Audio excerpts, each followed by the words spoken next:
인사드리겠습니다. 안녕하세요. 식사 아주 잘 먹었습니다. 맛있게 드셨죠? 예, 아주 맛있게 잘 먹었습니다. 예, 자녀를 이렇게 어쨌든 주님 은혜를 주셔서 이렇게 키우는데요. 쉽지 않죠. 이제 12월 9일 날 자녀 교육에 대해서 2시간 부탁을 하셔서 이제 오후에도 12월 9일 날 오후에 자녀 교육에 대해서 말씀도 드리겠지만, 자녀 교육에 대해서 이렇게 좀 고민을 하면서 주님한테 위로도 좀 받았고요. 충격도 좀 받았습니다. 위로를 먼저 들으실래요? 충격을 먼저 들으실래요? 뭐부터 들으실래요? 충격부터 들으시는 게 나으실까요? 자녀 교육에 대해서 이렇게 언급이 되어진 구약의 역사를 이렇게 쭉 보면요. 충격받았던 것이 뭐냐면, 자녀 교육을 못 시켰을 때는 꼭 아빠 이름이 등장한다. 사무엘의 아들들, 다윗의 아들들, 아빠 이름이 등장한다라는 것이 그 자녀 교육에 대한 책임이 주님께서 분명히 부모에게 묻는다라는 거였습니다. 자매님들 안심이 좀 되시나요? 근데 더 큰 충격은 자녀 교육을 못 시켰을 때 엄마는 이름도 나오지도 않는다. 이름 거명조차가 되지 않는다. 아니, 언급 자체가 되지 않는다. 사무엘의 아내가 누군지에 대한 언급을 보셨습니까? 아예 언급이 안 되어 있어요. 다윗의 아내들의 역할이 언급이 되어 있지 않아요. 디모데서에서는 여자들을 향해서, 엄마들을 향해서 자녀를 해산함으로 구원에 이른다라는 표현을 하고도 있습니다. 자녀 교육이 실패한 모델이 등장할 때는 그 아버지들의 이름이 등장하고 있습니다. 그 책임을 아버지께 묻고 있고, 더 안타까운 것은 어머니는 존재감 자체가 상실되어지는 모습입니다. 제게 큰 충격이었고, 제 아내도 동일하게 그런 충격을 같이 좀 나누기도 했습니다.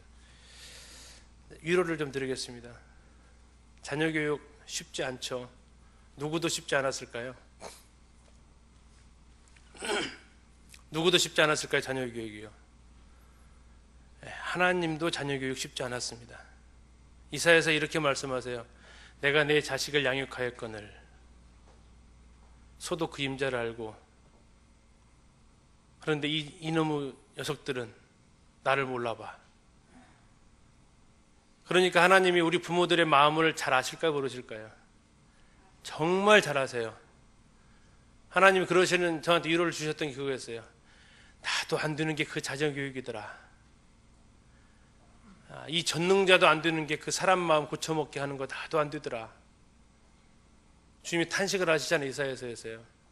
내가 내 자식을 양육했는데 그렇게 됐다.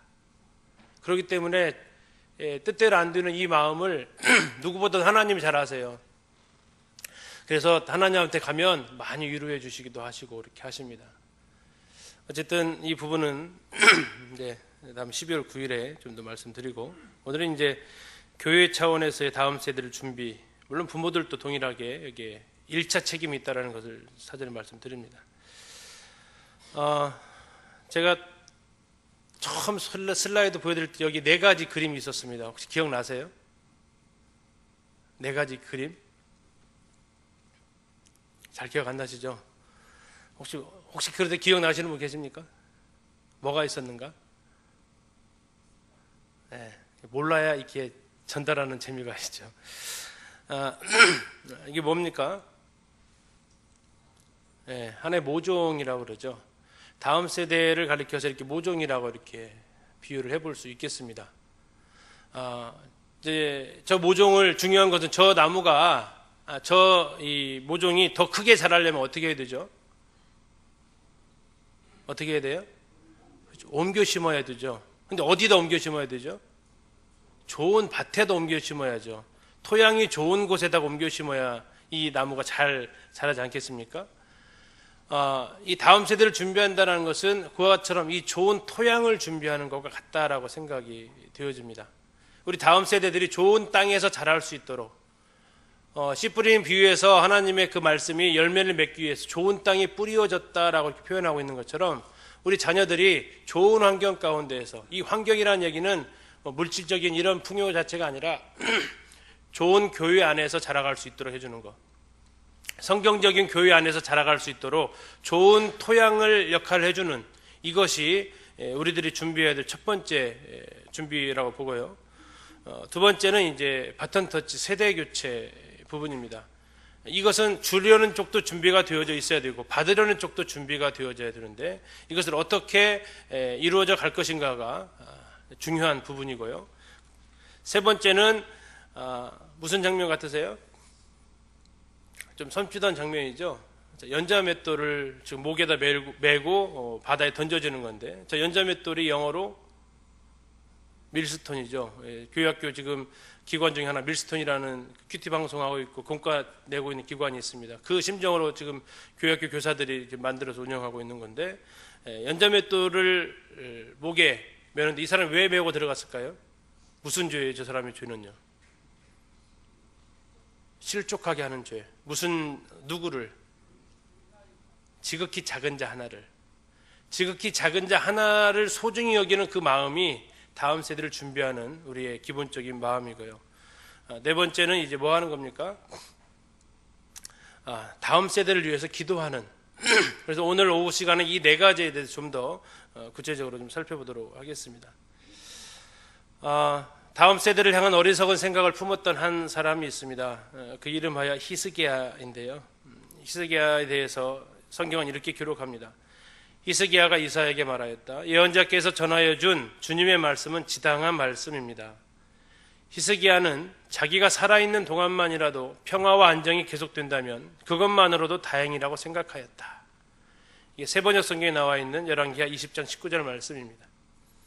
자, 이 장면은 히스기야가 자기가 병이 완치가 되어가지고 바벨론의 사절단이 자기에게 찾아옵니다. 그러면서 바벨론 사절단에게 자기 왕궁에 있는 모든 보화들을 다 보여줘요. 자, 이런 가운데에서 하나님께서 이사야를 통해서 히스기야를 책망합니다. 네가 지금 보여준 거 전부 다 빼앗기게 될 것이고 너희 자녀들은 환관이 될 것이다. 굉장한 책망이죠. 근데 그 책망을 들은 히스기야에게 위안을 주는 한 말씀을 합니다. 단 네 세대에는 안 할 것이다. 네 세대는 안 하겠지만 네 다음 세대에게 이러한 일들을 일어날 것이다 라고 하나님께서 책망하시고 경고하십니다. 그때 히스기야가 어떻게 대답을 했다고요? 지당한 말씀입니다 해요. 왜요? 지당한 이유가 하나님 말씀이기 때문에 지당한 이유가 아니고, 지당하다고 말한 이유가 우리를 죄송합니다 분노케 합니다. 그 이유가 뭐였습니까? 자기가 살아있는 동안에 괜찮으면 괜찮다 이거예요. 내가 살아있는 동안만이라도 평화와 안정이 계속된다면 아이고 감사하죠. 내 뒤에야 그건 내 목 아니니까. 내 다음에 일어날 왕이, 내 다음에 일어날 후손들이 어떻게 되든 내가 살아있는 동안만이라도 평화와 안정이 된다면, 내가 살아있는 동안만이라도 주님 섬길 수 있다면, 내가 살아있는 동안만이라도 하나님 섬기는데 어려움이 없다면 괜찮아. 다음 세대는 그들의 몫이지 내가 알 바 아니야. 지당한 말씀입니다. 감사합니다. 근데 그 단초를 제공한 게 누구냐고요? 그 원인을 제공한 게 히스기야 본인이잖아요. 그러면서도 그 다음 세대에 자기가 보여줬던 그 보물들이 다 약탈당한다 해도, 자기들의 후손이 왕족이 환관이 되어진다고 해도, 내시가 된다고 해도 지당한 말씀입니다. 괜찮습니다. 내가 살아있는 동안만 괜찮다면. 히스기야를 굉장히 존경합니다만 너무나도 안타깝고 때로는 분노가 일어나는 모습입니다. 여러분 잘 아시죠? 히스기야 뒤에 태어난 왕이 누구죠? 므낫세입니다. 그리고 아몬이에요. 므낫세는 어떤 왕입니까? 이스라엘의 버금가는 유다의 악한 왕입니다. 자식을 갖다가 몰래기가 바쳤던 그런 왕입니다. 히스기야가 아무 생각 없이 지당한 말씀이고, 내가 살아있는 동안만 괜찮으면 그 후세대야 어떻게 되든 관계없다라고 했던 그의 말이 낳은 결과가 그의 아들 므낫세와 아몬으로 이어집니다. 하나님 앞에 악을 행하고 백성들을 향해서 포악을 행했던 므낫세. 그것은 어쩌면 히스기야가 가지고 있었던 그 잘못된 가치관. 내가 살아있는 동안만이라도 괜찮다면 내 후세대는 괜찮다. 내가 살아있는 동안에만 주님 섬길 수 있고 생활할 수 있다면 이 다음 세대는 그들의 몫이지. 내가 할 게 뭐냐. 이것은 굉장한 심각한 문제를 가져오게 됩니다. 지금까지 우리 부모님들 세대, 1세대 부모님들이 정말 주님 안에서 어려운 가운데도 믿음을 지키면서 살아오셨습니다. 그런데 우리 자녀들의 세대는 더 어려울 거예요. 지금 사회적인 분위기 잘 아시죠? 차별금지법이라는 법안이 언제 통과될지 모르고 있습니다. 동성애 언제 합법화될지 모릅니다. 이슬람 세력 언제 우리에게 들어올지 몰라요. 할랄이라는 음식이 죄송합니다만 호남 지역에서 그런 음식 클러스터를 만들어가지고 수출까지 하려고 지금 길을 쓰고 있어요. 그것을 해가지고 한국에 들어오는 이슬람들을 먹이는 것뿐만 아니라 다른 나라하고 협약 맺어서 물건 팔려고까지 이제 막 우리나라에서 하고 있습니다.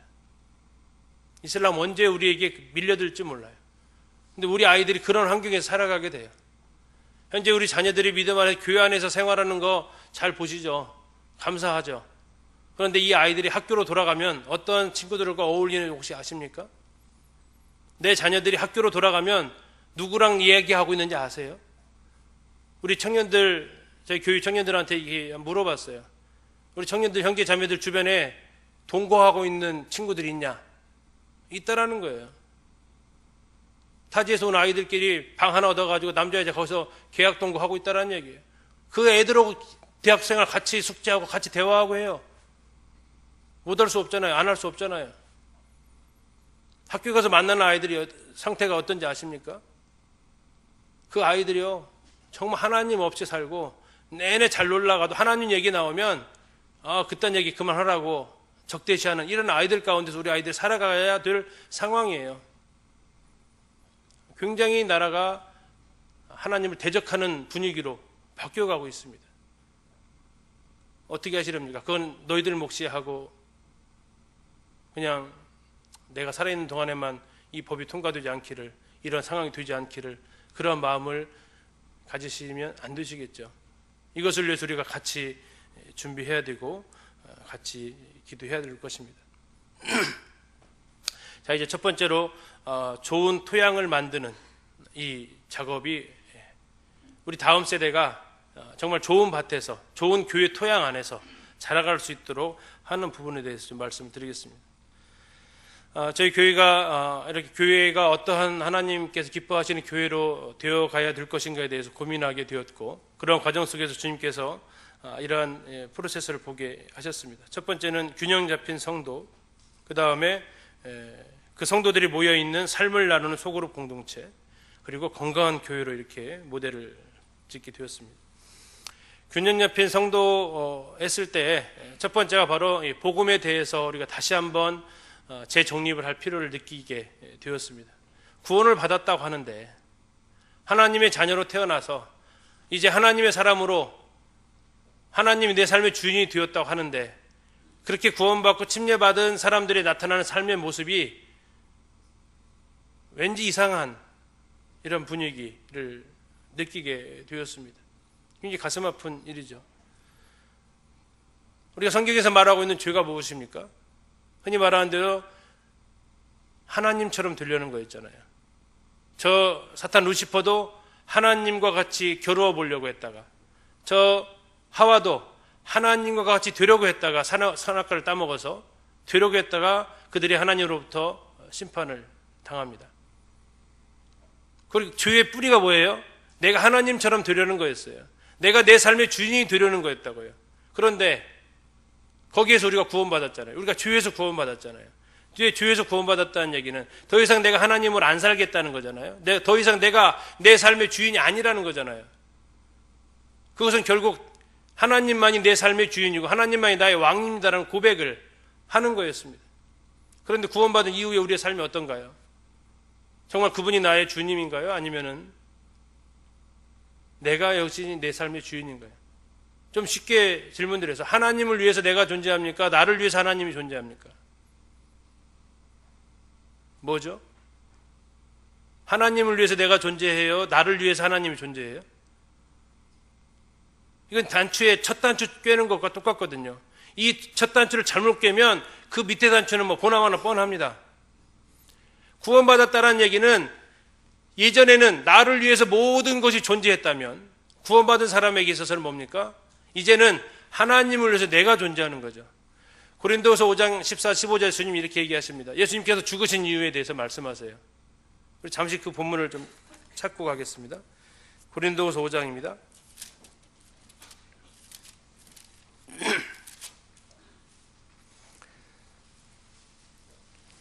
고린도서 5장 14절, 15절입니다. 제가 14절 읽고 우리 성도님들 15절 읽어주시면 감사하겠습니다. 그리스도의 사랑이 우리를 강권하시는도다. 우리가 생각하건대 한 사람이 모든 사람을 대신하여 죽었은즉 모든 사람이 죽은 것이라.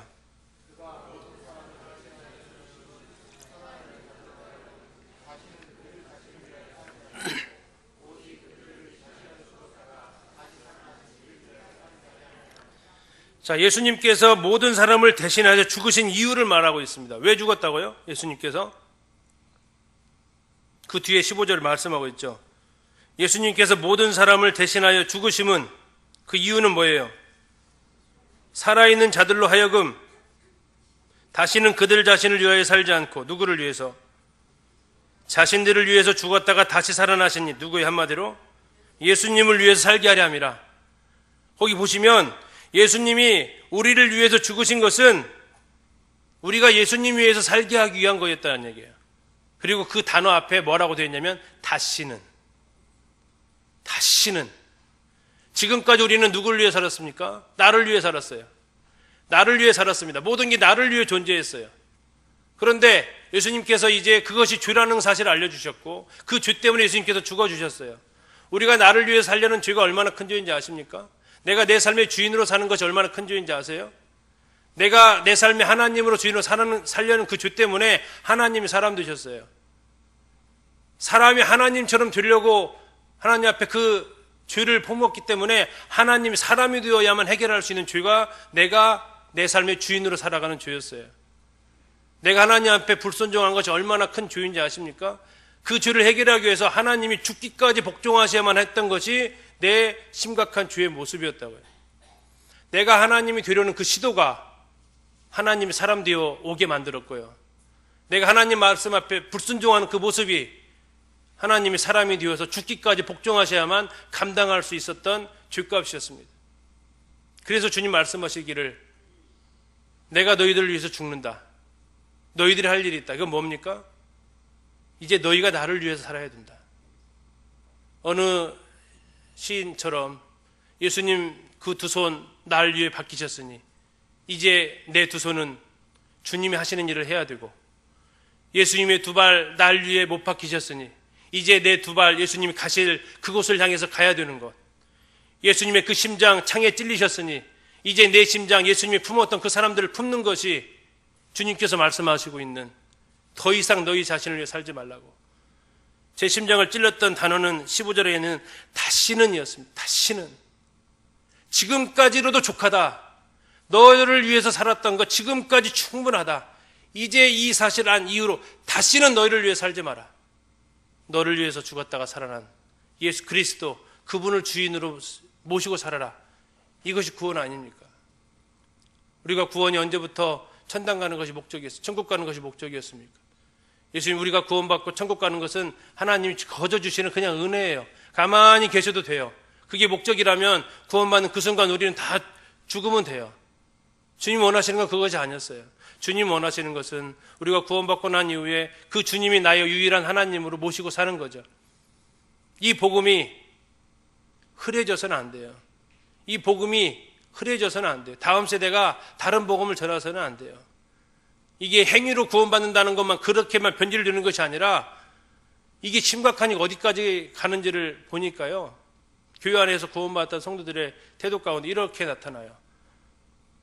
교회가 사랑이 없어 이렇게 일을 해요. 근데 그 본질은 내가 사랑이 없다는 생각을 안 하고 교회가 사랑이 없대요. 그 이유는 이랬어요. 예수님도 난리에 죽었는데 형제는 뭐해? 무슨 뉘앙스인지 아세요? 하나님 아들도 난리에 죽었다고. 근데 형제는 난리에 뭐하고 있어? 하나님의 아들도 난리에 죽었는데 아니 교회는 도대체 나를 위해서 뭐하고 있는 거야? 어떠세요? 우리 마음 가운데 그런 마음이 없습니까? 나를 위해, 나를 위해, 나를 위해. 우리가 매주 떡을 떼면서 잔을 마시면서 무엇을 기억합니까? 나를 위해 하나님이 하신 일을 기억합니다. 거기서만 머무르면 이건 우리에게 있어서 커다란 슬픔입니다. 잘 아시는 대로 고린도 11장 23절 26절까지 주님 말씀하시죠. 이것을 행하여 나를 기념하라 하시면서 주님 뭐라고 하십니까? 기념만 하고 끝나라고 했나요? 아니에요. 이것을 오실 때까지 전하는 것이 우리의 책임이라고 얘기하고 있어요. 그 사랑 전하는 게 우리의 책임이라고요. 하나님 우리에게 복을 주셨습니다. 복을 왜 주셨을까요? 새해 첫날 세배하면서 무슨 인사하시죠? 새해 복 많이 받으세요. 더 필요한 복이 있나요? 하늘의 신령한 복을 받았는데 그렇게 하니까 이제 어떤 분이 인사를 바꾸시더라고요. 새해 복 많이 누리세요. 주님이 주신 복을 누리라고요. 아니요. 그것도 잘못됐어요. 주님이 우리에게 복 주셨는데 누리라고 주셨나요? 그 복 누리다가 망한 민족이 이스라엘이에요. 이스라엘은 자기 신들에게 하나님께 복 주신 줄 알았어요. 근데 잘 보니까 창세기 12장이 뭐라고 말씀하셨습니까? 아브라함을 향해서. 너는 네가 궁극적으로 복의 종착역입니까? 아브라함이 이스라엘 민족이 복의 종착역이에요? 복의 통로예요? 통로예요. 너로 인해요 모든 민족이 복을 받을 것이라 했는데 자기가 복 받는 것을 마치려고 하는 거예요. 뭐예요? 누리는 것으로 끝나려고 그래요. 아니에요. 주님께서 원하시는 것은 누리는 게 아니었어요. 새해 복 많이 뭐 해야 돼요? 그렇죠. 나누세요. 주님께 받은 복 나누시라고요. 누리라고 준 게 아니에요. 누가 보면 이렇게 얘기하십니다. 많이 준 자에게는 많이 달라고 하신다고요. 내가 주님한테 많이 받았으면 그만큼 내가 더 나눌 책임이 있는 거죠. 주님께서 우리에게 복음을 주셨습니다. 이것은 우리가 우리 자신을 위해서 살려고 주신 게 아니에요. 이제는 더 이상 나 자신을 위해 살지 말라고, 이제는 주님을 위해 살라고, 이제는 교회를 위해 살라고, 이제는 복음을 전하는 일을 위해 살라고 주셨다는 거죠. 이 복음에 대해서 우리가 다시 정립을 하게 되고 여기서부터 다시 출발을 하자라는 마음으로 저희들이 한 3년 전부터 다시 이 부분에 대해서 강조를 하고 있습니다. 나를 위한 복음이 아니고 내 측면에서 바라본 복음이 아니라 하나님께서 얼마나 중요하고 소중하셨기에 아들을 내어주시기까지 이루려고 하셨던 복음이었는지 하나님 입장에서, 아버지 입장에서 생각해 보자고요. 자녀들 입장에서 부모들한테 용돈 타는 것은 어릴 때 하는 일이죠. 커보면요, 내가 돈 벌면 그렇게 돈 못 쓴다잖아요. 부모 입장에서 자녀들에게 그 용돈과 필요를 공급하기 위해서 사회생활에서 얼마나 어려움을 겪으시고 힘드세요. 부모님들의 그 수고가 자녀들에게 혜택으로 주어지잖아요. 우리가 철이 들면 부모의 그 마음을 알잖아요. 우리가 하나님을 입장에 생각해 보자고요. 이제는 우리 중심으로 말고 하나님이 나한테 무엇을 해줬는지가 아니라 시편 116편에 나오는 고백처럼 하나님께서 나에게 주신 은혜를 내가 여호와께 무엇으로 보답할 거라는 그 마음으로, 이게 구원받은 자의 마땅한 삶의 가치관의 변화 아니겠습니까? 그리고 구원받은 그들을 이제 양육하는 것이 저희들의 이제 교회 안에서의 프로그램입니다. 저희들이 이제 이 양육하기 위해서 80주 정도의 코스를 통해서 예배, 하나님과의 관계입니다. 이 과정은 이렇습니다. 우리가 딱 태어나면 누구랑 제일 먼저 관계를 맺죠? 부모하고 관계 맺잖아요. 태어났는데 뭐 다른 사람 눈에 안 들어오고 엄마 아빠만 눈에 들어오잖아요. 특히 엄마만 눈에 들어오잖아요. 그죠? 하나님이 구원받았을 때는 하나님과의 관계가 제일 중요한 관계죠. 그런데 시간이 좀 지나다 보니까 나 혼자 있는 줄 알았더니 주위에 살펴보니까 누가 있어요? 형도 있고, 좀 시간 지나다 보니까 동생도 태어나고 그런단 말이죠. 이게 뭐예요? 가정 안에서 형제간끼리 관계예요. 이게 지금 교제입니다. 교회 안에서 성도 간의 관계예요. 부모의 관계도 중요하지만 형제들 간의 관계도 굉장히 중요합니다. 자녀들 키워보시면 아시잖아요. 그 안에서 사회성을 배우고 양보하는 거 배우고 자체적으로 규율도 배우고 형 말 안 들었다가 한 번씩 얻어 터지기도 하고 또 형은 형들에서의 책임을 다하고 그 안에서 가정 안에서 질서를 배워나가죠. 자, 그렇게 커던 아이 계속 가정에서만 크나요? 어디 가죠? 네, 어린이집 가고 또 나이 더 들면 학교도 갑니다. 이건 뭐 하고 있다는 거죠? 성장하고 있다는 얘기입니다. 자라가는 거예요. 이게 이제 내 성령께서 내 안에 계셔서 우리로 자라가게 하는 그 과정입니다. 네 번째, 자, 학교 다녔어요. 그 다음에 뭐 하죠? 학교 다녀요. 예, 그죠. 직장 나가죠. 그래서 자기 소질과 적성을 찾아서 직장을 얻어서 생활하는 것처럼 교회 안에서도 이렇게 성장하다 보면 뭐가 나타납니까? 은사가 나타납니다. 그래서 교회의 은사를 위해서, 교회를 위해서 은사를 활용할 수 있도록 배우는 거죠. 그것이 사역입니다. 그 다음에, 자, 직장 다녀요. 그 다음 뭐 하죠? 직장 다닌다니 뭐예요? 결혼하시고, 그 다음에 애 낳아야죠. 그쵸? 그래야 재생산이 되는 거 아닙니까? 다음 주에도 교체하는 거죠. 그 원리를 따라간 거, 그 다음에 사명이에요. 뭐예요? 전도하는 거예요. 그래서 구원받는 사람들은 더 전도해가지고 영혼들을 더해지는 거예요. 영적인 자녀 낳는 거죠. 이 생애의 사이클과 맞춰서 예배는 하나님과의 관계, 그 다음에 교제는 성도들과의 관계, 성장은 내 안에 계신 성령과의 관계, 사역은 하나님께서 나에게 주신 은사를 교회 안에서 섬기기 위한 그 모습, 사명은 이제 영혼들을 향해서 세상을 향해서 나가는, 이것은 우리들의 한 아이의 생명체가 태어나가지고 한 가정을 이룰 때까지 그 모습과 동일한 모습입니다. 교회 안에서도 동일하게 주님과 예배 드리는 것부터 시작해서 사명에 이르기까지 잘 자랄 수 있도록, 그래서 한 30년 된 나무를 딱 보면 잘 컸다 될 수 있게끔 이러한 목적을 가지고 그들을 양육을 합니다. 그리고 매일의 삶 속에서 큐티하고 성경 읽는데 지식을 위한 것이 아니라 하나님 마음을 알기 위해서. 그리고 이제 그들이 모이는 곳이 저희들은 소그룹을 하고 있습니다. 소그룹에서는 삶을 나누고요, 간증을 하고 또 하나님의 가족 같은 분위기를 느낍니다. 팔공로도 성도님들이 많으셔가지고 주일날 오늘 다 인사 못 하신 분 계시죠? 한 사람이 주일날 인사 나눌 수 있는 사람은 10명 안쪽이에요. 안녕하세요, 안녕, 그것은 교제 아닌 거 아시죠?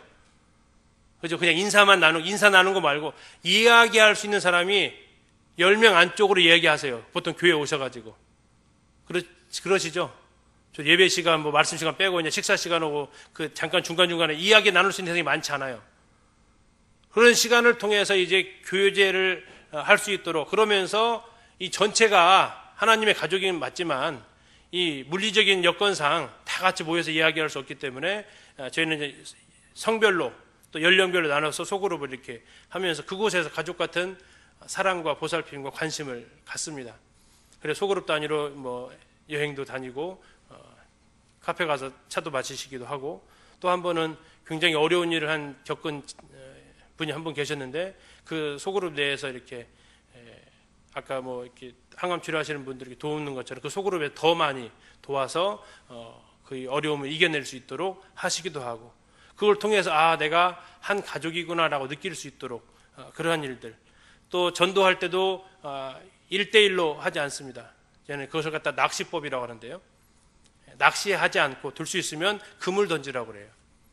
그물, 우리나라식으로 하면 투막이지만 이스라엘식은 배 두 척이 이렇게 그물을 끌어서 모으는 게 것입니다. 주님께서 우리를 사람 낚는 어부로 우리를 부르셨는데, 협력해서 한 영혼을 만나면 그 소그룹이 다 같이 만나서 관심 갖고, 또 그 영혼이 찾아왔을 때 나 혼자 알고 오는 게 아니라 둘 수 있으면 5명 정도는 얼굴을 알고 전도할 수 있도록 부탁을 드립니다. 그래서 교회 밖에서 만남을 먼저 갖고, 그분들이 교회 안에 왔을 때 여러 사람, 적어도 5명 정도 얼굴을 알고 있으면 훨씬 더 마음이 편해지시거든요. 그렇지 않고 나 혼자 달랑 알고 있으면 계속 와가지고 이제 졸졸졸 따라다녀야 되잖아요. 그렇지 않고 소그룹 차원에 이렇게 전도도 할 수 있도록, 또 그 소그룹 안에서 말씀도 가르치고 또 찬양도 인도하면서 서로 은사가 활용되어 줄 수 있도록 이렇게 만들고요. 세 번째가 이제 교회인데, 교회의 모델을 어떻게 세워야 될까에 굉장히 고민을 많이 하게 됐습니다. 2014년도부터 교회에 대해서 이제 더 공부하게 됐고 더 연구하게 됐고, 그거에서 2014년 이전에는 그런 고민 안 했냐 했었어요. 근데 그 고민은 무엇이었냐면 내가 원하는 교회였어요. 성도님들 마음에도 있으시죠? 교회가 이랬으면 좋겠어 하는 거 있으시죠? 없으세요? 교회가 이랬으면 좋겠다 하는 게 있어요. 저에도 있었어요. 그래서 그 교회를 꿈꾸는데 문제가 뭐였냐면 다 달라요. 성도들이 다 다른 거예요. 그러다 보니까 이게 누구를 하나를 만족시킬 수가 없는 거예요. 그래서 2014년부터 고민하게 됐던 것은, 아니, 우리들 각자가 원하는 교회가 아닌 하나님이 원하시는 교회는 어떤 교회일까?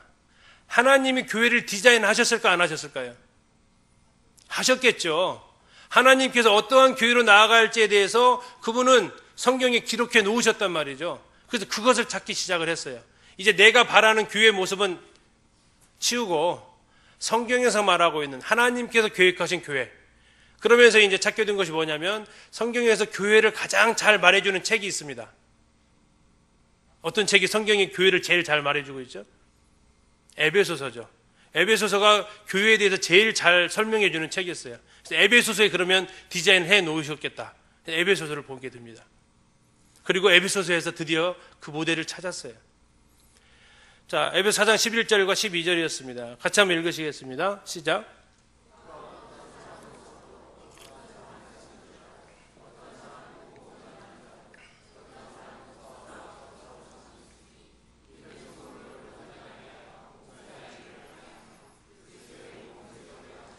자, 제일 마지막 줄에는 그리스도의 몸을 두 글자로 뭐죠? 그리스도의 몸을 두 글자로 교회죠, 교회. 그잖아요. 그래서 교회를 세우려 하시기 위해서 하나님께서 하셨던 일이에요. 자, 하나님께서 어떤 사람은 사도로, 선지자로, 복음 전환자, 목사와 교사로 삼으셨어요. 이렇게 삼으셨는데 그 이유는 결국적으로 교회를 세우기 위한 거였다는 얘기예요. 그럼 하나님께서 디자인하신 교회는 어떠한 모습이냐, 누구를 통해서 교회를 세워가시고자 하시느냐, 이것을 보게 되었습니다. 근데 봤더니 빨간색으로 써진 두 사람들이 있었습니다. 누구와 누굽니까? 사도와 선지자. 자, 사도와 선지자에 대해서 보니까 같은 에베소서 3장에서 이렇게 얘기를 하고 계세요. 2장 20절에 너희는 사도들과 선지자들의 터 위에 세우심을 입었다. 사도들과 선지자들의 터 위에 세우심을 입었다. 자, 사도와 선지자가 나오죠. 사도와 선지자가 뭐 했다고요? 터를 놓았다고요. 터. 자, 이 건물을 여기다 세우실 때 제일 먼저 뭐 하셨어요? 땅을 파셨을 거 아니에요. 그렇죠? 땅을 파셨을 거 아니에요. 그렇죠? 뭐 하기 위해서? 기초 놓으려고. 기초 놓는 일을 했다는 얘기예요. 사도들과 선지자가 하는 일이 그게. 교회 기초는 누가 놓으셨어요? 사도들과 선지자들이 놓으셨어요. 누구 반석 위에? 예수 그리스도 반석 위에다가 주초를 내렸단 말이에요. 사도들과 선지자가. 자, 건물이 지어진 다음에 지금 밖에서 보시면 이 주초가 보여요, 안 보여요? 만약에 보이면 어떠실 것 같으세요? 기쁘실까요? 아니, 걱정되실까요? 걱정되죠. 이거 건물 기초가 드러나면 이거 건물이 위험한 거니까. 터는 어때요? 지금 보여야 좋아요? 안 보여야 좋아요? 있어야지만 안 보여야 된단 말이에요. 그래서 지금 사도들과 선지자들은 현 시대에는 안 보여요. 그러나 없는 거 부정했다가는 그 위에 세워진 교회는 기초가 흔들리는 거예요. 그래서 이 시대에, 우리가 살고 있는 이 시대의 사도들과 선지자는 더 이상 흔히 말하는 데 존재하지 않습니다. 왜? 이미 터와 기초가 닦여졌어요. 근데 그 위에 세워진 새 은사가 있었습니다. 그게 누구였냐면 첫째가 복음 전하는 자, 두 번째가 목자, 세 번째가 교사. 복음 전하는 자를 전도자라고 보통 얘기합니다. 복음 전하는 자와 목자와 교사로 삼으셨어요. 그래서 교회 안에는 이 세 가지의 기둥이 있어요. 복음 전하는 것과 목자와 교사의 세 기둥이 있어요. 그리고 이 세 기둥이 존재하는 이유는 뭡니까? 첫째는 성도를 온전하게 해줘요. 자기를 위해 존재하지 않습니다. 성도들을 위해 존재해요. 자, 온전해진 성도가 뭐 해요? 봉사를 해요. 그렇게 하면서 뭐가 돼요? 교회가 세워져 간다는 얘기예요. 다시 이것을 뒤집으면 이 세 가지 중에서 한 가지라도 약화되면 어떻게 된다고요? 그리스도의 몸이 세워지지 않는다는 얘기예요. 세워지지 않는다는 얘기예요. 무너진다는 얘기예요. 무너지는데, 자, 최소량의 법칙이라는 게 있습니다. 이렇게 컵이 있지만 여기에 만약에 여기가 이만큼 뚫려 있으면 어떻게 될까요? 물이요. 어디까지 찰까요? 여기까지밖에 안 찹니다. 우리 교회가 전도도 잘해, 목자도 잘해, 근데 가르침이 약해. 그러면 어디 수준까지밖에 못 올라가냐고요? 딱 그 수준까지밖에 못 올라가. 이 잘하는 수준까지 절대 안 올라갑니다. 그 다음에 더 위험한 게 하나 있는데, 우리는 그래도 한 가지는 잘해. 다른 건 못해도 한 가지는 잘해. 그래서 그 한 가지로 목매어 사시는 분이 있는데, 아까 암 걸리신 분들이 계시더라고요. 저희 교회도 이 암으로 인해서 슬픈 일이 겪었는데, 암세포의 특징이 뭔지 아세요? 잘 활성화가 안 되는 게 암이에요? 너무 활성화가 잘 돼서 암이에요? 너무 세포가 왕성한 생명력을 가지고 있어서 다른 걸 잡아먹기 때문에 그게 암이에요. 교회 안에서 특별히 한 가지를 잘한다 그러면 그게 암이 될 수 있다고요. 다른 것들을 다 못하게 막아요. 오직 그거 하나만 하게 만들어요. 그러면 그것이 결국 다른 것들을 다 죽여가요. 교회는 반드시 이 세 가지가 있어야 그리스도의 몸이 세워진다고요. 제 얘기 아닙니다. 주님께서 디자인하신 교회의 모습이에요. 그러면서 이제 생각하게 됐던 것이, 교회가 어떠한 모습이어야 되느냐? 교회는 사랑의 공동체여야 된다. 자, 이 역할을 하는 게 누구예요? 목자들이에요. 목자의 은사를 가지신 분들이 계시면 교회는 따뜻한 공간이 됩니다. 두 번째, 교회는 진리의 공동체, 하나님 말씀 중심이어야 돼요. 하나님 성경이 중심이어야 돼요. 이 역할을 하시는 분이 누구라고요? 교사의 은사를 가지신 분이에요. 교회는 세 번째, 사명 공동, 영혼들을 향해서 나가야 돼요. 이 일을 하시는 분들이 복음 전하는 자예요. 이 세 분의 역할이 되어지면 교회는 살아납니다. 왜요? 이건 하나님이 이렇게 디자인하셨기 때문에 그래요. 그런데 이 세 가지가 무너지면 교회는 사라져요. 필라델피아 교회도 이 세 가지 중에 하나가 무너지기 시작했을 거예요. 세 개가 다 무너져야 된다는 거 아닙니다. 하나씩 무너지면 점차적으로 무너져 갑니다. 자, 만약에 교회 안에 왔는데 사랑이 없어요. 어떠실 것 같으세요? 네, 다 떠나갑니다. 떠나가요. 자, 영혼들은요, 더해질까요? 더해지지 않아요. 교회에 사랑이 없으면 성도들과 영혼들이 떠나가게 돼 있어요. 교회에 사랑이 없는데 전도하고 싶으세요? 제가 알아보니까 전도를 가장 안 하는 이유가 뭔지 아세요? 전도를 가장 안 하는 이유는 전도하고 싶은 교회가 아니에요. 그러면 전도 안 해요. 제가 그걸 어디서 배웠냐면 주일학교를 통해서 배웠어요. 아이들이 전도 안 하는데 쪽팔려서 안 한대요. 우리 교회 주일학교는 친구들한테 보여주기가 쪽팔리대요. 그래 전도를 안 한대요. 2학년짜리 아이의 아주 순수한 고백인데 제 심장을 찌르는 고백. 아, 내가 하는 주일학교가 쪽팔리는 주일학교였다. 아이들에게 있어서. 그러니까 아이들의 특징은 뭐냐면 자랑하고 싶으면 전도해요. 보여줄 게 있으면 자랑해요. 아이들 새로운 물건 샀으면 어떻게 하는지 아세요? 괜히 집으로 데려가려고 그래, 자꾸 친구를. 아니요, 나 밖에서 놀 거야. 아니요, 우리 집 한 번만 왔다가. 왜? 학교를 못 가져오게 하니까 집에서 그 아빠가 사준 장난감 보여주려고. 이 아이들의 심리죠. 주일학교가 재밌어지면 아이들은 데려오고 싶어요. 근데 그게 아이들뿐만 아니더라고요. 성도들도 동일해요. 교회 안에서 내가 사랑받고 싶다고 느껴지면 힘든 사람들, 우리 교회로 와봐. 우리 교회에서 사랑을 받을 수 있으니까 교회로 와봐. 위로받을 수 있어. 교회로 오고 데려오고 싶은 공간이 돼요. 이걸 누가 한다고요? 목자들이 해요. 두 번째, 진리가 없어지면 어떻게 됩니까? 진리는 기둥과 터라고 얘기하고 있습니다. 기둥이 무너지면 어떻게 될까요? 한순간에 무너집니다. 한순간에.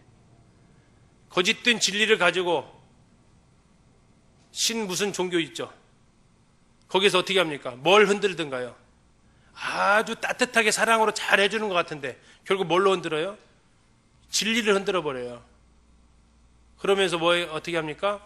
싹 빼갑니다. 저희 전주에서도 한 1000명 빼앗긴 교회가 있어요. 아주 막 사람들 사귀어가지고 사람이 많은 것처럼 해가지고 싹 빼가요. 교회가 진리가 무너지면 일순간에 무너져요. 다 자기 옳은 대로 해요. 자기 생각에 바른 대로 해요. 아까 말씀드린 것처럼 내가 원하는 교회의 모습을 다들 갖고 있어요. 거기에 안 미치면 자꾸 판단하고 해요. 하나님 말씀이 기준이 아니고. 이거 없으면 무너지는 거예요. 세 번째, 사람들이 전도하지 않으면 어떻게 될까요? 전도하지 않는 교회는 어떻게 돼요? 시간 문제예요. 이건 자연 소멸돼요. 아까 이제 식사하면서 어떤 형님이 그러시더라고요. 그래서 송영재가 자식을 5이나 낳고 나가서 그런 얘기 하니까 설득력이 조금 더 있다고. 자녀가 없으면 어떻게 될까요? 우리 여기 모치님들 젊으셨을 때 우리나라의 칠거지약이라고 혹시 들어보셨습니까? 네. 참 우리 어머니들을 굉장히 고통스럽게 했던 그 고통이죠. 그 중에 하나가 자식 못 낳는 거였어요. 그래서 씨바지라는 것들이 아주 생겼던 우리나라의 아픈 역사가 있죠. 왜 그래요? 대를 이어야 한다는 얘기죠. 교회 안에 영혼들이 더해지지 않으면요, 시간 가면 자연히 여기는 문 닫아져요. 뭐 기다릴 거 없어요. 그냥 자연적으로 없어지는 거예요. 새로운 영혼이 더해지지 않는다. 죄송합니다. 한번 상상해 보십시오. 5년 후에 몇 자리가 빌 겁니다. 그러겠죠. 10년 후에는 이 자리에서 또 몇 자리가 또 사라지겠죠. 한 50년 후 지나면요, 이제 몇 자리 안 남아 있겠죠. 전도하지 않으면 그렇게 돼요. 나는 젊으니까 50년 후까지 살아있다 생각하지 마십시오. 오는 건 순서 있어도 가는 건 절대 순서가 없으니까 전도하지 않으면 시간 문제라는 얘기예요. 이 교회는 이 세 가지 은사가 있어야 돼요. 다시 얘기해서 다음 세대한테 뭘 물려줄 거냐면 이 세 가지의 은사가 협력하고 동역하는 교회 토양. 이 묘목을 우리 아이들을 어디에다가 옮겨 심을 거냐 이거죠. 우리 아이들을 어느 토양에다가 옮겨 심을 거냐. 그게 바로 이 토양에다 옮겨 심어야 되죠. 성경적인 교회 토양. 그걸 누가 만들어 가야 돼요? 그건 우리 부모들이 만들어 가야 돼요. 자, 이 순간에 뭐가 떠오르시는지 모르겠습니다. 우리 장로들은 어떤 일을 하고 있나, 이게 떠오르시면 큰 문제예요. 뭐가 떠올르셔야 돼요? 나는 저 세계 중에 뭘 하고 있는가? 이거 떠오르셔야 돼요. 나는 교회를 따뜻하게 하는 일을 하는가? 나는 진리를 지키기 위한 일을 하고 있는가? 나는 전도하는 일을 하고 있는가? 나 세 가지 중에 아무것도 안 하고 있다. 빨리 회개하시고 세 가지 중에 하나는 하셔야 교회를 세워가는 일을 하시는 거예요. 장로들만 하는 것도 아니고 은사자들만 하는 거 아니에요. 여기 계신 분들은 하나 이상은 하셔야 돼요. 적어도. 그래야 교회가 세워져 가요. 그렇지 않으면 교회는 세워질 수가 없습니다. 한 가지만 더 말씀드리면, 이것들은 서로 협력이 되어져야 되는데요. 제 이제 부끄러운 간증을 하나를 하려고 합니다. 에베소 초대교회 아시아 7교회를 가서 이렇게 보는데, 에베소 교회를 이렇게 갔다 와서 공부를 좀 했습니다. 에베소 교회가 받은 책망이 뭐였죠? 처음 사랑을 잃어버렸나요? 버렸나요? 이렇게 물으면 또 막 헷갈리시죠. 이제 잃어버렸어요? 버렸어요? 반반. 하여튼 버린 것은 당연히 들리네. 버렸어요. 자, 버린 거하고 잃어버린 거의 차이는 뭐죠? 의도성이에요. 의도성. 잃어버린 건요, 부주의예요. 부주의해서 놓친 거예요. 잃어버린 거예요. 버린 것은요, 확인하고 에이 이거 버린 거예요. 에베소 교회는 뭐였다고요? 버렸어요. 버렸어요. 무엇을 위해서? 진리를 위해서. 진리를 위해 사랑을 버린 거예요. 근데 그 에베소 교회를 향해서 사도 바울이 충고했던 게 있었어요. 에베소 4장 15절에 이렇게 얘기합니다. 사랑 가운데서 진리를 말해라 했어요. 진리를 말할 때는 항상 뭐 가운데서라고요? 사랑 가운데에서만 진리를 말하라고 했어요. 그게 사랑으로 나온 말이 아니면 말하지 말라는 얘기예요. 근데 에베소 교회에서는 그 진리를 지키기 위해 사랑을 버리고 진리만을 말하기 시작한 거예요. 그러다 보니까 어떻게 돼요? 더 이상 그 교회는 버려버린 교회가 됐어요. 근데 그 시간이 얼마 차이 나는지 아세요? 에베소서가 쓰여질 때하고 요한계시로 쓰여질 때는 30-40년 차이밖에 안 나요. 그런데 에베소 1장 15절에 보니까 이렇게 말씀하고 있어요. 너희들끼리 서로 사랑하는 것이 로마에 있는 나한테까지 들린다 이거예요. 그들이 얼마나 사랑하는 교회였냐고요. 에베소서라는 서신서를 쓸 때 그들은 굉장히 사랑하던 교회였어요. 그런데 그들이 사랑을 버렸어요. 진리를 위해서, 나쁜 걸 위해서 그런 게 아니에요. 이단까지도 골라낼 수 있었던 게 에베소 교회인데 그 진리를 지키기 위해 사랑을 버려버렸어요. 의도적으로. 사도 바울은 분명히 경고했죠. 진리를 말한다? 그럼 사랑해서 해라. 뭐 잘 아실 거예요. 옆에서 사랑하자, 나랑 관계가 별로 안 좋은데 옆에서 말하면 그게 좋게 안 들리잖아요.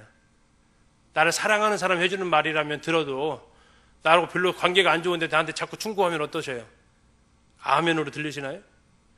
치기는 얼마나 잘한데. 뭐 이렇게 들리잖아요. 진리만을 얘기할 때 사랑을 버릴 수 있다는 얘기예요. 한 번에 이렇게 있어요. 저희가 복음집회를 앞두고 저희들 새벽 기도를 합니다.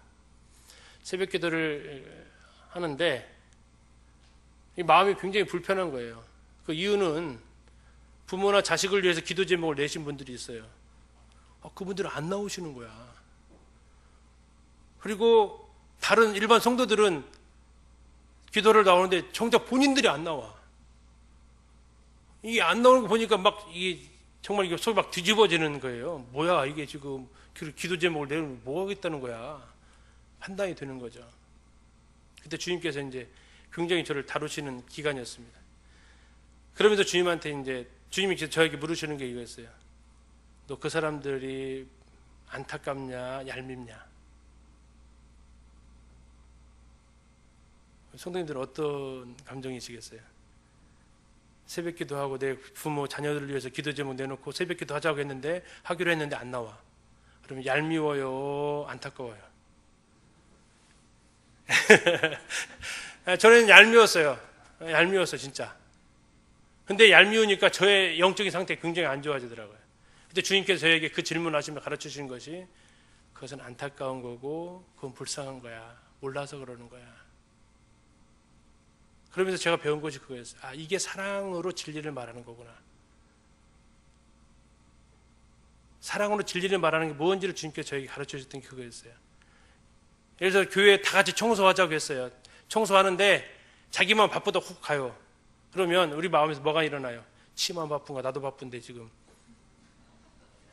그러면 그렇게 가는 성도가 얄미우세요? 안타까우세요? 예.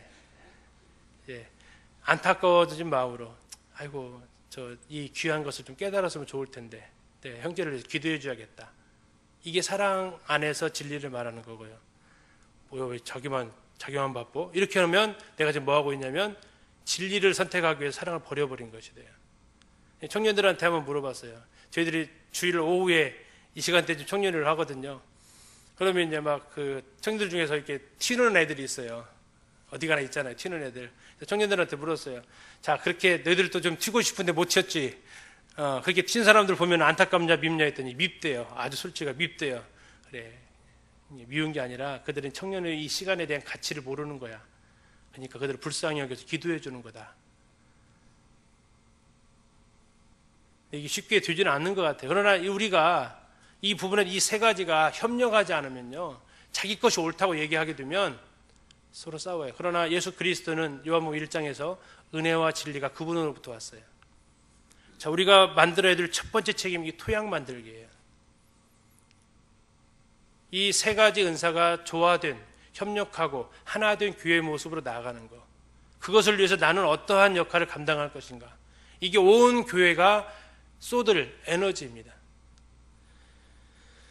시간이 너무 흐르네. 예, 두 번째는 이 세대 교체에 대한 부분입니다. 바톤 터치를 잘해야 되는데요. 어떻게 바톤 터치를 해야 될 것인가?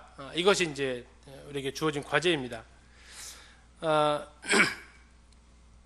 세 가지의 모습 가운데서 팔공로교회의 모습은 어떤 모습인가 한번 보실래요? 부모나 교사 세대의 믿음하고 자녀 세대의 믿음 했을 때 부모들이 낫다. 비슷비슷하다. 자녀들이 낫다. 어느 모습이세요? 1번이세요? 2번이세요? 3번이세요? 지금의 모습으로 자녀 세대 보시면 안 되고요. 잠시 자녀 그 시대로 돌아가셔가지고 내가 20대 청년 때의 모습하고 지금 청년들의 모습을 비교해 보시라고요. 지금이야 분명히 부모님 세대가 훨씬 낫죠. 근데 내가 그 청년만 할 때 어떠셨냐고요. 나 때는 저러지 않았는데 라는 생각이 드세요? 오, 저런 것도 다 하네? 이렇게 생각하세요. 청년들 보시면서 무슨 얘기를 주로 하세요? 너희도 이런 것도 참 대단하다라는 생각을 하세요? 나 때는 저런 식으로 안 했는데 얘네들 왜 이래? 이런 생각이 드세요. 자, 1번으로 만약에 판단되어지면 죄송합니다. 망하는 길입니다. 3번으로 생각이 되어지면 이것은 명문교회로 가는 길입니다. 제가 이제 망한다고 했는데 다시 말하면 멸문으로 가는 겁니다. 감사한 것은 청년들을 보면서 야, 내 청년 시절에 생각도 못했던 활동들을 하고 있구나 하고 감사를 드릴 때가 종종 있어요. 그것을 해서 감사가 돼요. 이 청년들을 보실 때 기대에 웃음이 먼저 나오세요? 한숨이 나오세요? 그거 생각하시면 들 수 있어요. 그래서 우리 청년들이 우리들보다 더 나아지기를, 이게 소원 아닙니까? 제 큰아들이 고등학교 1학년인데요. 그 아이가 중학교 2학년 때까지는 저를 보면 하자고 하는 게 있었습니다. 키를 대보자고 했어요. 아빠 키 대봐요. 키 대봐요. 그러면 요새 아주 조그만 녀석이 그런데 이제 점점점 올라오는 거예요. 그동안 이 녀석이 중학교 3학년 2학기 때부터는 키 대보자는 얘기를 안 해요. 왜 그럴까요? 추월했어 이미. 추월하니까 이제 대볼 것도 없다 이거예요. 이제 대볼 것도 없고 살짝 내려다보는 거 있죠 이게. 근데 기분 나쁠까요? 안 나쁠까요? 안 나빠요 이게요. 왜 안 나쁠까요? 그게 기쁨이더라고요. 자식이 큰 것이. 다음 세대가 더 나아지는 모습을 보여주는 것이 기쁨이더라고요. 부모들에게 있어서는. 제가 교회학교를 하는데 지금 돌아가신 그 이소영 선생님께서 저에게, 장로님 선생님께서 저에게 한 가지 말씀해 주신 것이 있어요. 저는 이제 주일학교 하는데 그 아이들을 아이로 보지 마라. 이 아이들은 10년 후면 형제의 동역자가 되어 있을 것이다. 그리고 이들은 미래의 기린노교회 인도자가 될 거야. 형제가 이 아이들을 어떻게 가르치느냐에 따라서 10년 후에 이 아이들이 형제의 걸림돌 역할을 할 수 있을 것이다. 아니면 이 아이들을 잘 가르치는 것에 따라서 이들은 정말 충성된 동역자가 될 것이다. 이 아이로 보지 말고 이 아이들을 미래의 인도자로 봐라. 그 시각을 가지고 아이를 키워야 된다. 이 현재의 모습이 아니라 예수님께서 베드로를 향해서 장차 요한의 아들 시몬아, 네 이름이 시몬이 장차 뭐가 된다고요? 너 개바가 될 거다 하셨던 것처럼 이 아이의 미래를 보고 인도자로 보고 다음 세대의 일꾼으로, 다음 세대의 교회 인도자로 그 안목으로 바라봐라. 이게 우리가 지금 아이들을, 학생들을 바라봐야 될 시각이 아닌가 싶습니다. 빌립보 4장 9절에 이렇게 말씀하고 있습니다. 너희는 내게 배우고 받고 듣고 본 바를 행하라. 그리하면 평강의 하나님이 너희와 함께 계시리라. 저기 파란색으로 쓰여진 네 개는 누구죠? 너희는 네 개. 누구예요? 바울이에요? 예수님이에요? 바울이라고 하시다가 갑자기 예수님 나오니까 또 이렇게 굳어지세요. 저기 분명히 바울이죠. 네. 빌립보 성도들한테 얘기하는 거예요. 너희는 나한테 배우고 받고 듣고 본 바를 행하라 그랬어요. 그렇게 하면 평강의 하나님이 너희와 함께 계신다. 근데 이렇게 하지 않으면 어떻게 된다고요? 하나님이 함께 하시지 못한다는 얘기예요. 그것은 뭐냐면 바울은 하나님을 경험했던 세대인데 너희들이 이렇게 하지 않으면 하나님을 경험하지 못하는 세대가 된다. 다른 세대가 된다라는 거였어요. 자, 이 말씀을 이렇게 보면 사도 바울이 부탁했던 게 네 가지가 있습니다. 배우고 받고 듣고 본 거예요. 그러면 이것을 하기 위해서 빌립보 성도들이 배웠다는 얘기는 사도 바울은 뭐 했다는 얘기죠? 가르쳤다는 얘기잖아요. 그죠? 자, 빌립보 성도들이 무엇인가를 받았어요. 그러면 사도 바울은 뭐 한 거예요? 주었죠. 뭔가를 주었어요. 자, 빌립보 성도들이 뭔가를 들었으면요. 바울은 그렇죠. 말에 들려준 게 있겠죠. 빌립보 성도들이 봤어요. 그러면 바울은 뭐 한 거예요? 보여준 게 있어야 돼요. 자, 이게 이제 세대 교체의 핵심인데요. 이 가운데 있는 모습이 내 모습이에요. 그리고 나는 분명히 선배들로부터 배운 게 있어요. 그러시죠? 그렇기 때문에 지금 내가 알고 있잖아요. 그리고 그것을 나는 이제 뭐 해야 돼? 후배들한테 가르쳐줘야 돼. 뭘 가르치냐면 배운 대로 가르치는 거예요. 뭘 전해줘요? 물려받은 걸 전해주는 거고요. 뭘 말해요? 내가 들었던 걸 들려줘야 돼요. 뭘 보여줘요? 내가 하고 있는 것을 보여줄 수밖에 없어요. 근데 그 전에 사도 바울은 그러면은 누구한테 배웠을까요? 예수님한테 배웠죠. 고린도 11장에서 23절 이렇게 얘기하죠. 내가 너희에게 전한 것은 뭐라고 했어요? 그 다음에 주께 받은 것이니. 내가 너에게 전한 것은 주께 받은 것이. 사도 바울이 했던 것은 뭐냐면요. 주님한테 배웠어요. 주님한테 물려받았고 주님한테 들었고 주님께로부터 봤어요. 그것을 갖다가 그 다음 세대한테 그대로 뭐 해준 거예요? 가르쳐주고 물려주고 들려주고 보여준 거예요. 그럼 그 다음 세대는요. 계속해서 이것을 반복하는 거예요. 근데 이게 말전하기 게임 해보셨습니까?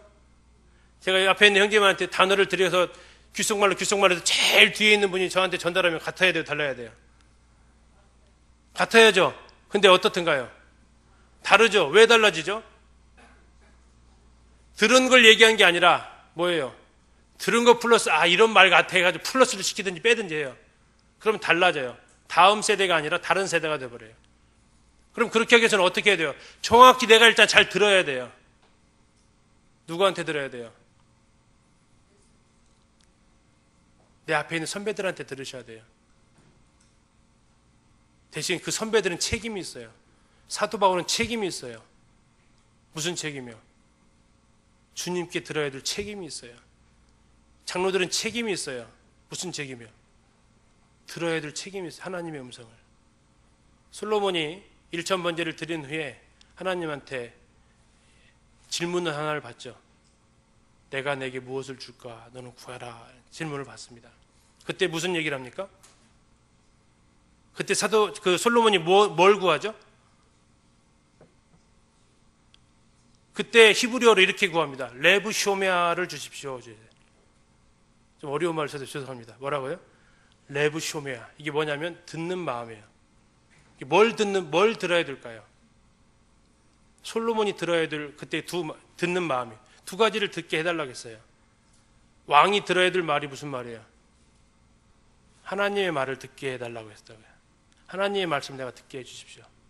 또 하나 들어야 돼요. 무슨 말을? 백성들의 소리를 듣게 해주십시오. 이게 듣는 마음을 달라고 해요. 이게 레브쇼메아예요. 심장으로 듣게 해주십시오라는 뜻을 가지고 있습니다. 하나님의 음성을 듣고 백성의 소리를 들어서 내가 재판할 수 있게끔 하나님 해주십시오라는 뜻이에요. 반드시 교회 인도자들은 또 가르치시는 분들은 반드시 주님께 받은 것을 말해야 됩니다. 거기에 내 생각을 말하기 시작하게 되면 이것은 교회 전체적으로 굉장히 고통스럽게 됩니다. 그리고 여러분들은 그 다음 세대에게 들었던 것, 주님께 물려받은 것을 사도 바울이 말했던 것처럼 이것을 들려주는 것이 세대 교체로 가는 겁니다. 그러기 위해서 우리가 할 것은 지금 내 모습이에요. 내가 알고 있는 게 뭐냐? 내가 간직하고 있는 건 뭐고, 내가 말하고 있는 거고, 내가 행하고 있는 것이 앞세대와 같은 건지 확인하셔야 돼요. 그리고 그 앞세대 형제님들은 이게 주님께로부터 받은 것인지, 그래가지고 그것을 계속해서 이어주고 하는 것이 다음 세대로 넘어가는 거예요. 이게 디모데에게 바울이 말했던 너는 내게 들은 것을 충성된 사람에게 부탁해라.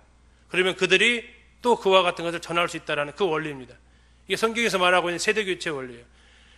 주님께 받은 것을 다음 세대에게 전해주는 이런 과정을 통해서 세대교체가 돼야 이게 다음 세대지, 부모가 했던 세대 다 버리고 새로운 것을 한다, 그렇지 않습니다.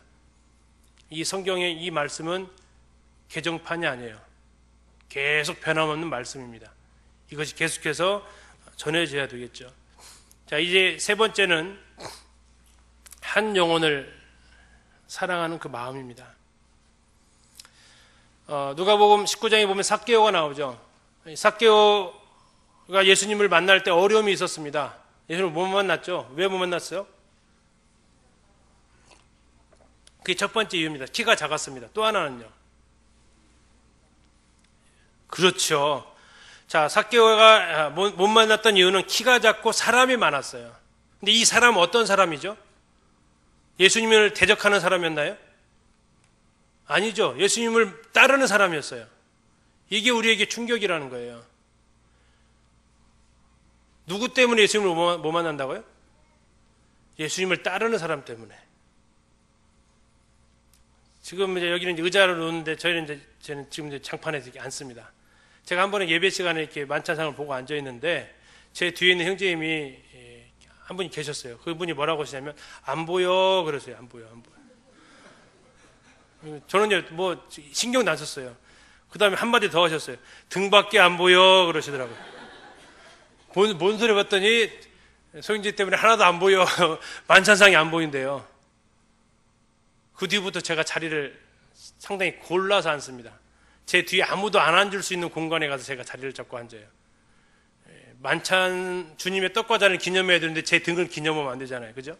그래서 자리를 가는데 나 때문에 나밖에 안 보여서 못 보는 사람이 있겠다라는 거예요.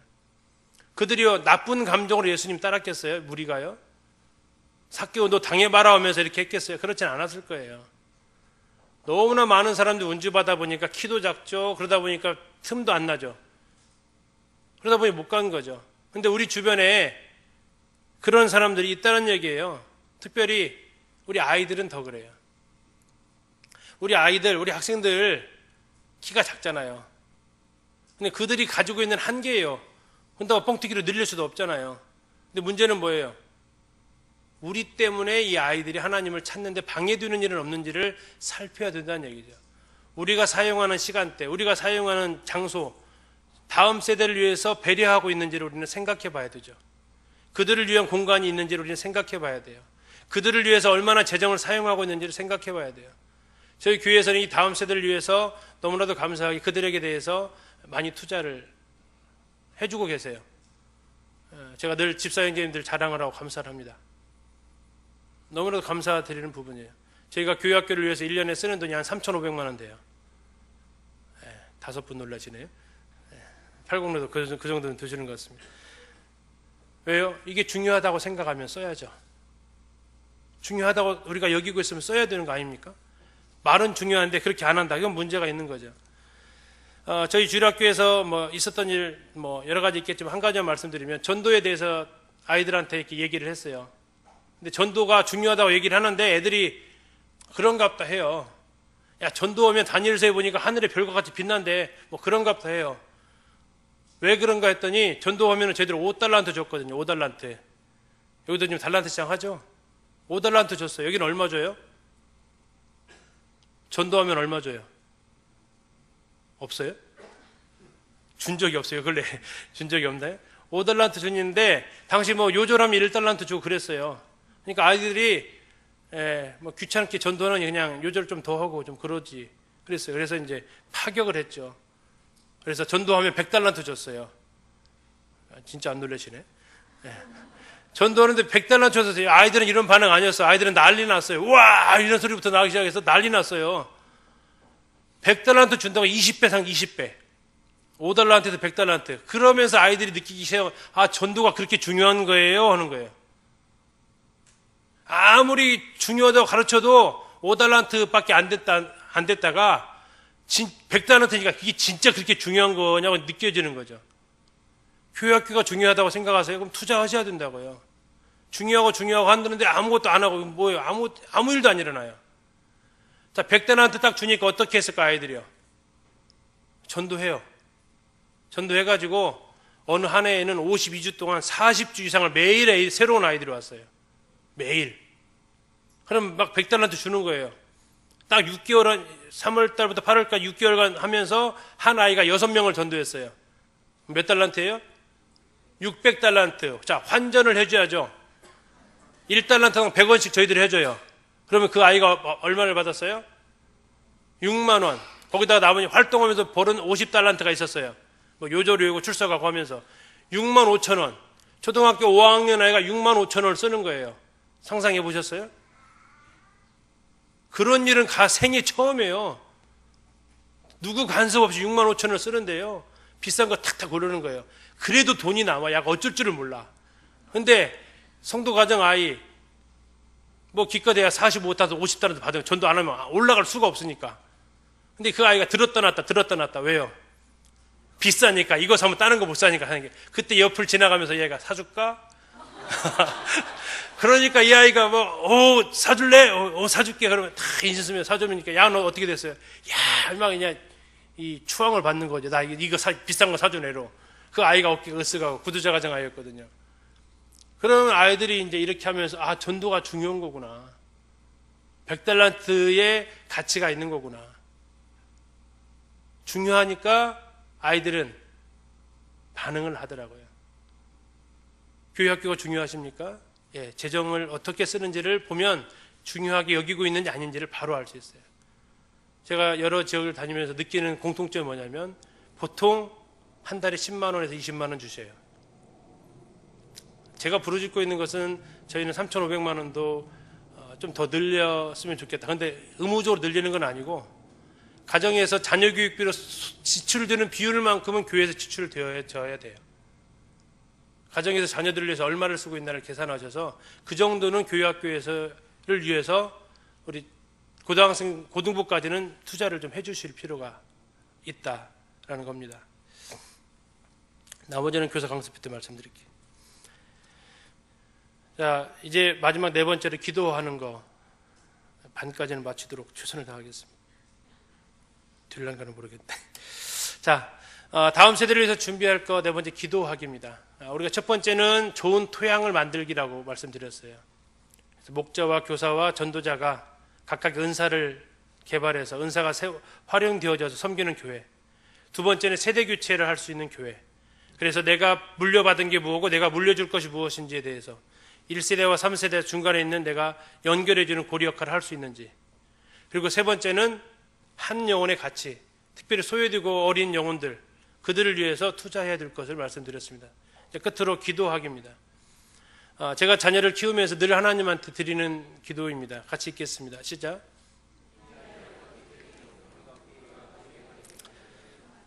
제가 5 아이를 키우면서 늘 하나님한테 드리는 기도입니다.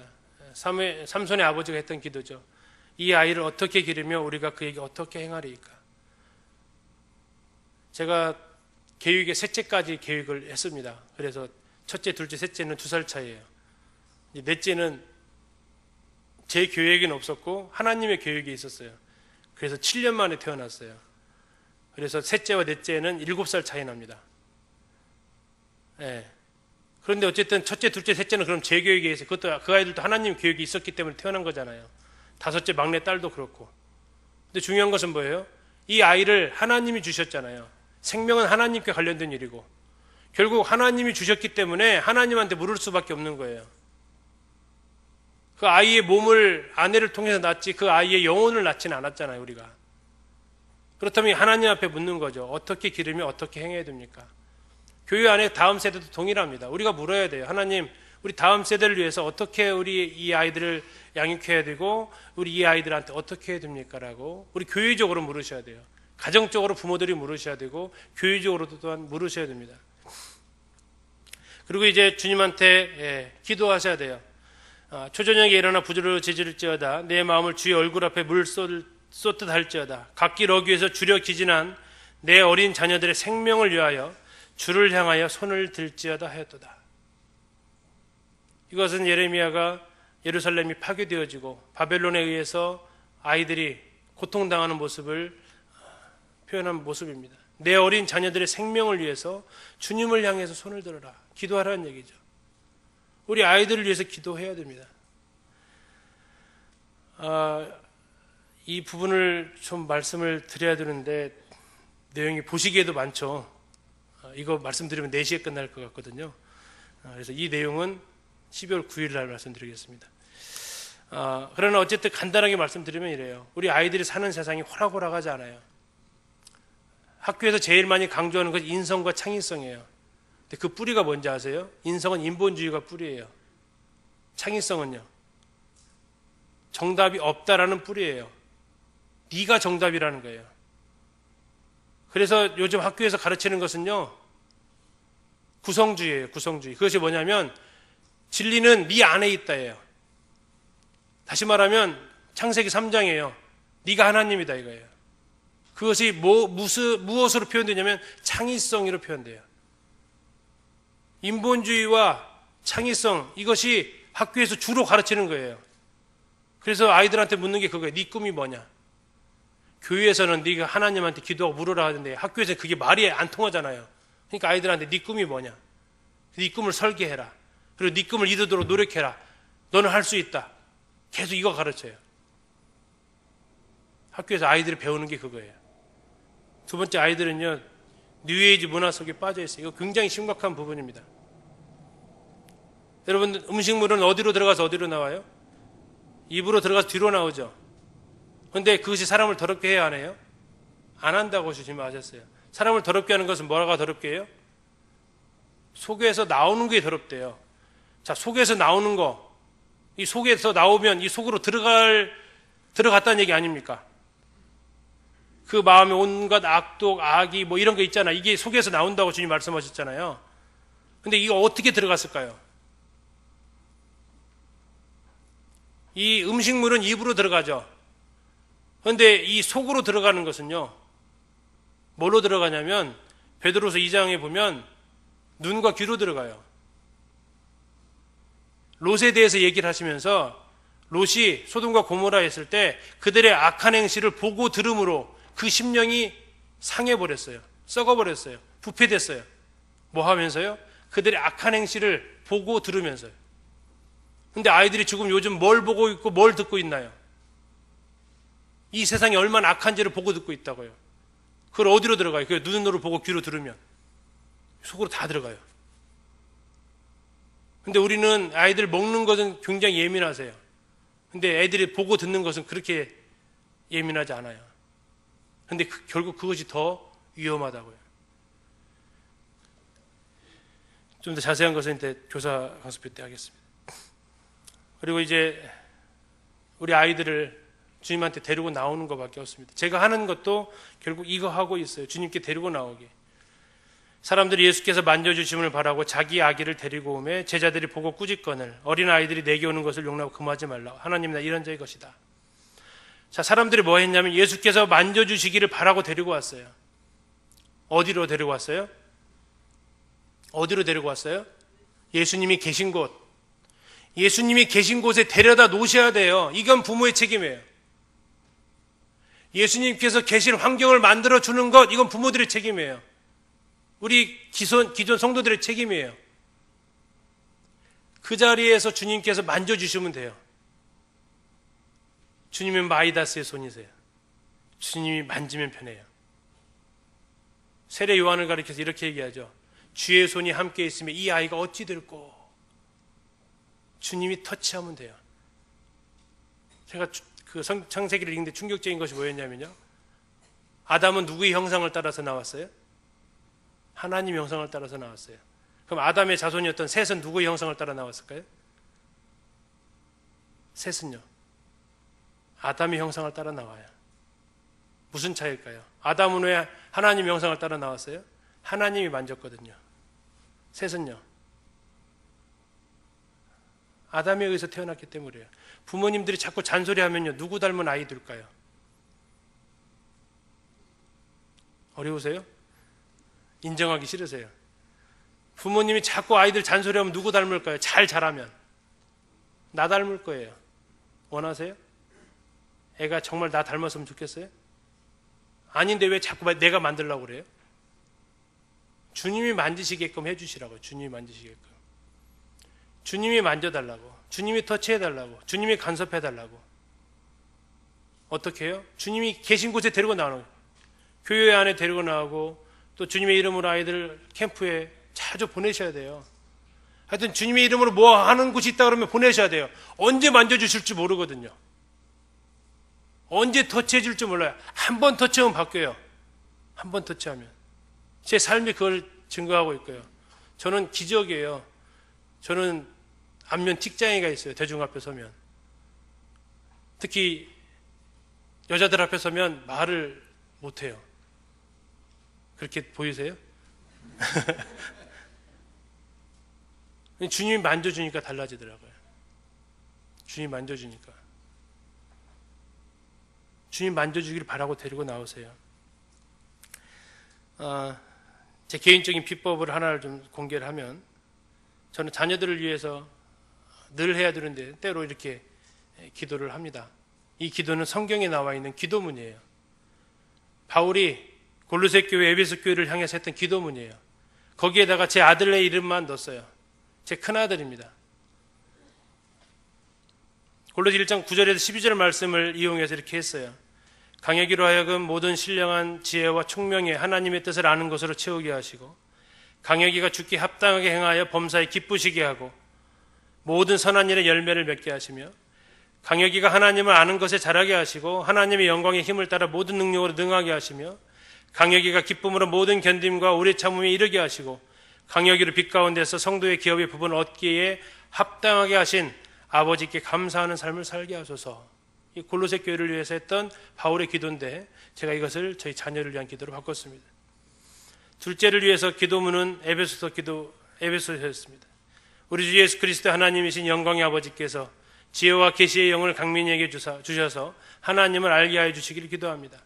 강민이의 마음의 눈을 밝혀주셔서 하나님께서 강민이를 부르셔서 강민이에게 주신 그 소망이 무엇인지, 하나님께서 강민이에게 주신 상속의 영광이 얼마나 풍성한지, 하나님께서 강민이에게 강한 힘으로 활동하시는 그 능력이 얼마나 큰지를 강민이가 알게 하여 주시옵소서. 셋째 아들 민혁인데요. 민혁이는 이제 에베소 3장에 나와 있는 또 기도문이 있었습니다. 예수님의 풍성한 영광으로 성령을 통하여 민혁이의 속사람을 능력으로 강건하게 해주시고 믿음으로 말미암아 그리스도를 민혁이의 마음속에 머물러 계시게 하여 주시기를 기도합니다. 민혁이가 사랑 속에 뿌리를 받고 털을 잡아서 모든 성도와 함께 그리스도의 사랑의 너비와 길이와 높이와 길이가 어떠함을 깨달을 수 있게 되고 지식을 초월하는 그리스도의 사랑을 알게 해주세요. 그리하여 민혁이가 하나님의 모든 충만함으로 충만하게 해주시기를 기도합니다. 제가 아이들을 위해서 할 수 있는 축복의 기도입니다. 자녀 교육의 책임 누구에게 있다고요? 부모에게 있습니다. 부모에게 있는 또 하나의 권세가 있습니다. 그 권세는 축복의 권세입니다. 우리 아이를 축복할 수 있는 권세, 부모에게 있습니다. 부모가 아이에게 축복하는 대로 하나님께 그 기도를 들으십니다. 무엇으로 축복하시겠습니까? 좋은 직장 가게 해주세요? 좋은 학교 가게 해주세요? 그게 아니죠. 이 아이가 하나님을 알고 하나님을 경험하고 하나님의 사람으로 살게 해주세요. 거기에 대한 가장 좋은 기도는 성경에 있더라고요. 이 성경에 이름을 넣어서 이제 넷째, 다섯째 아이에 대한 기도문도 지금 만들어 가야 될 것 같은데, 이 세 아이의 기도문을 에베소 골로새서 해서 이렇게 발췌해서 하고 이렇게 합니다. 우리 자녀들을 위해서 정말 기도해 주십시오. 그들을 축복해 주시고 안아주시고 사랑해 주시고, 그것이 자녀들의 가장 큰 위로가 또 되어집니다. 그래서 다음 세대 우리 자녀들이 좋은 토양에서, 좋은 교회 토양에서 목자와 전도자와 교사가 서로 협력해서 세워져가는 그 교회 토양에서 자라갈 수 있도록 부모들이 그 토양을 만들어 주셔야 되고, 두 번째는 우리가 물려받은 것, 우리가 경험한 것들을 다음 세대에게 전달할 수 있도록 주님께 받아서 부모님들이 가르쳐 주셔야 돼요. 세 번째는 한 아이, 소외되고 상처받을 수 있는 한 지극히 작은 자 하나, 그 아이를 실족하게 하면 연자맷돌을 메고 내가 바다에 던지운다는 그런 비장한 심정으로 나로 인해서 하나님을 못 만나는 일들이 없도록, 그런 아이들이 없도록, 아니 그런 구도자들이 없도록 그러한 배려가 있어지고, 그리고 마지막으로 이제 우리가 함께 이를 위해서 온전히 기도하고 우리 자녀들을 위한 축복의 기도문도 만들어 보시고, 우리 아이들이 이제 하나님의 손이 터치할 수 있는 그곳으로 데려가서 주님 만져주세요. 주님 만져주세요.